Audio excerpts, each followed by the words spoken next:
안녕하세요, 맥스입니다. 오늘은 유학원 선택 시 어떤 것을 주의 깊게 봐야 되고 어떤 것을 물어봐야 되는지에 관해서 말씀을 드려볼까 싶습니다. 저 같은 경우에는 오기 전에 우벤유라는 유학원을 선택을 해서 왔는데요. 제가 그 유학원을 선택한 이유는 다른 곳보다 좀 비싸더라도 제일 크고 제일 확실하게 해서 가자. 그리고 막 싼 곳을 찾으려다가 뭐 사기치는 곳이 있지 않을까. 사기치는 것도 가끔가다 있다라고 들었습니다. 그런 곳을 걸리는 것보다는 그래도 조금 더 비싸고 뭐 정가를 내고 확실하게 가자라는 생각이 있어서 이 우벤유를 골랐었고요. 그리고 뭐 다른 여러분들은 뭐 본인의 생각이 안정적이고 비싼 거를 선호하시는 분도 있을 거고 뭐 최대한 가성비를 찾으시려는 분도 있을 거니까 그것에 맞춰서 제가 이번에 선택을 한 17가지의 이런 팩터들을 보고 본인이 괜찮다 생각하시는 유학원을 선택을 하셨으면 좋겠습니다. 일단 기본적으로 유학원을 선택을 하기 위해서는 본인이 발품을 파셔야 되는데요. 오시기 전에 한 4-5개 정도의 유학원을 방문을 하셔서 상담을 받아보시고 그렇게 결정을 하시는 게 가장 좋다라고 생각을 합니다. 일단 첫 번째로 제가 뽑은 거는 담당 매니저의 근속 연수인데요.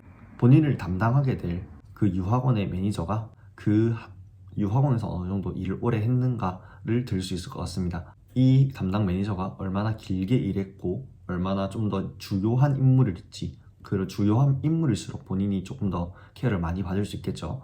이 기준을 첫 번째로 뽑아봤고요.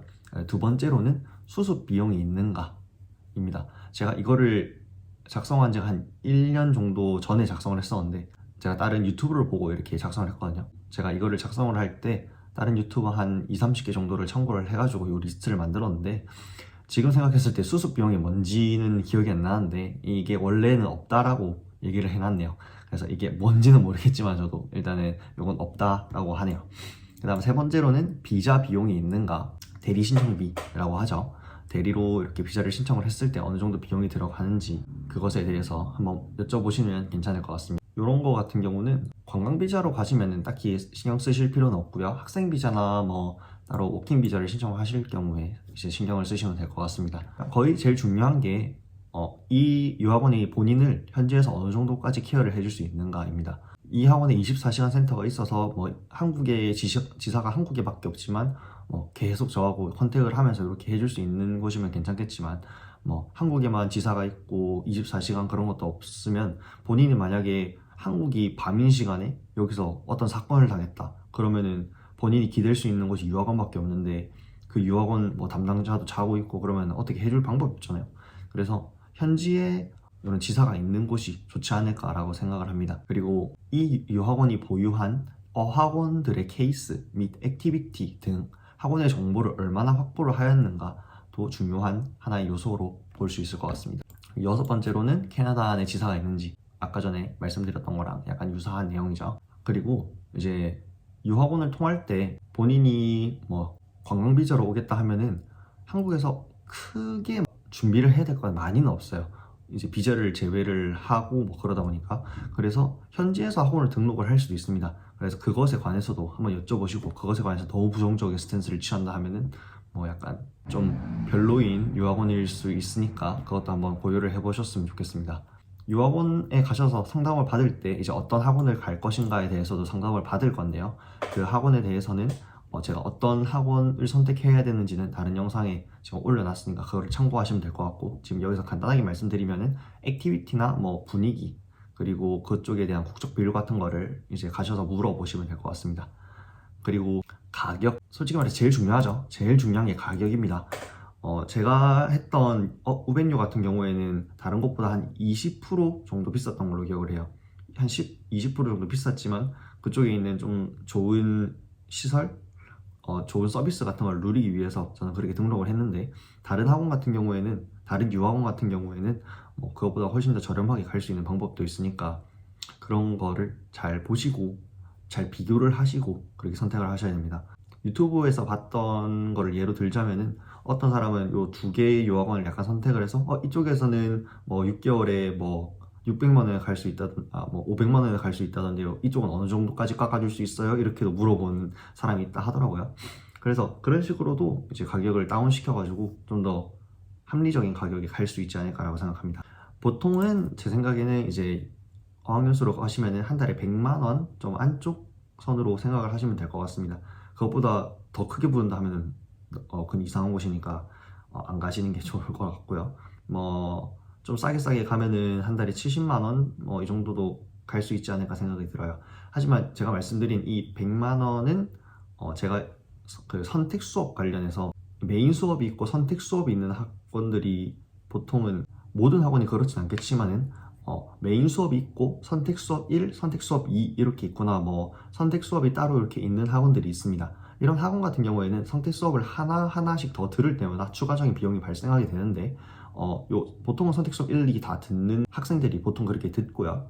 그래서 이제 가격을 비교하실 때 선택 수업 1, 2까지 다 넣고 해서 가격을 비교하셔야 됩니다. 어떤 유학원에서는 선택 수업 1만 하셔서 가격을 비교하시고 어떤 유학원에서는 선택 수업 2까지 하셔서 가격을 비교하셨을 때 당연히 선택 수업 1, 2를 둘 다 하시는 유학원이 비싸는 게 당연하기 때문에 그런 것도 계산을 하시고 생각을 하시고 가격을 여쭤보셔야 됩니다. 10번째로 이제 보셔야 될 거는 유학원 자체적인 프로그램이 있는가. 제가 쓰고 있는 유학원인 우벤유는 이제 학원 자체에서 뭔가 이렇게 행사도 열고 이런 게 있어요. 근데 제가 한 번도 참석은 안 해봤지만 그래서 그런 자체적인 프로그램이 있는가에 대해서도 한번 여쭤보시면 괜찮을 것 같습니다. 그리고 가끔씩 이런 어학원을 연결을 해주는 게 유학원의 본래 목적이잖아요. 근데 이런 그런 어학원을 연결해 주는 거에 대해서 수수료를 받는 그런 유학원들이 있는데 그런 거는 없으니까 보통은 그런 유학원이 있으면 안 가시면 됩니다. 사용을 안 하시면 돼요.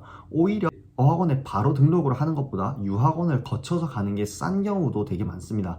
예를 들어서 뭐 숙박업소를 갈 때 숙박업소에 바로 가는 것보다 야놀자 같은 거를 사용해서 가면은 할인을 받고 갈 수 있는 것처럼 유학원을 통해서 가는 게 저렴한 경우도 많으니까 그런 유학원을 보시고 가시는 게 좋습니다. 하지만 본인이 비교했을 때 너무 싸다 그러면은 그 유학원은 사기일 가능성도 있으니까 그 부분에 대해서는 유의를 하셔야 됩니다.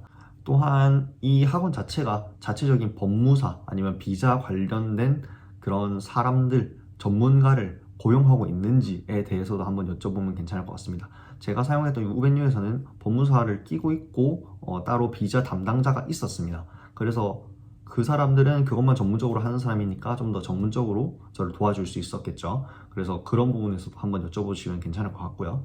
그리고 여러분을 담당하는 상담사나 아니면 매니저가 유학을 해본 적이 있는가에 대해서도 물어보셔야 됩니다. 그 사람이 캐나다도 안 가봤고 유학 경험도 없는데 여러분에게 유학을 막 설명을 하고 유학이 좋니 어쩌니 이런 얘기하는 것 자체가 약간 어불성설이라고 저는 생각을 하기 때문에 그런 유학 경험을 가지고 있는가에 대해서도 여쭤보시면 괜찮을 것 같습니다.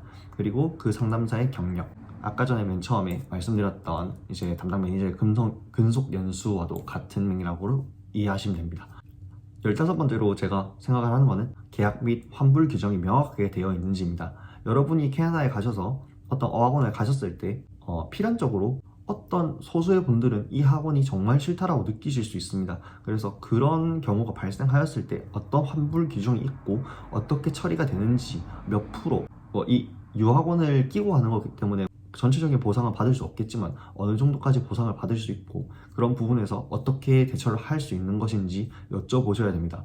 만약에 그런 경우가 여러분한테 발생을 했을 때 그런 부분이 확실하지 않다면 돈을 많이 떼일 수도 있으니까요. 그런 부분에서 계약서가 잘 작성이 되어 있는지도 확인을 하셔야 됩니다. 마지막으로 제가 뽑은 거는 홈스테이 연결 및 관련 리뷰들을 볼 수 있는지.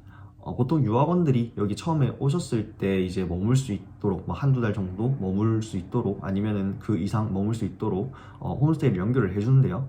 홈스테이 하실 때 학원을 이용한 사람들이 많았으면 이 사람들이 그 각각 매니저한테 이 홈스테이는 별로다, 이 홈스테이는 괜찮더라 막 이렇게 리뷰를 남길 거 아닙니까? 그래서 그런 거를 바탕으로 좀 좋은 홈스테이를 뽑아줄 수 있는지에 대해서도 이제 잘 얘기를 들으시고 가셔야 됩니다.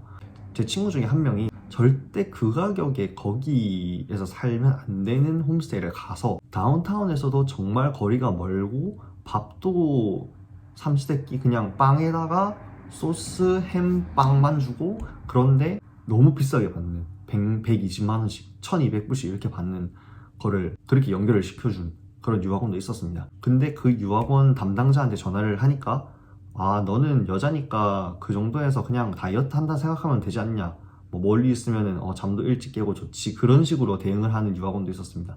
정말 말도 안 되는 그런 이야기를 짓거리면서 그렇게 일 처리를 하는 유학원도 있으니까요. 그런 부분에서는 홈스테이 관련해서도 좀 어느 정도 빡빡하게 보시고 이렇게 하시는 게 괜찮다고 생각을 합니다. 네, 오늘은 이렇게 유학원을 선택하실 때 이제 여쭤봐야 되는 것들과 한 번씩 체크를 하셔야 될 것들에 대해서 살펴봤는데요. 제가 말씀드린 것들은 따로 간략하게 정리를 해서 댓글에다가 남겨놓을 거고요. 그리고 따로 더 궁금하신 점 있으면 댓글로 남겨주시거나 영상 마지막 이쪽 우측 하단에 제 인스타그램 아이디를 띄워둘 테니까 그쪽으로 DM을 보내셔도 제가 따로 답변을 드리도록 하겠습니다. 그럼 see ya!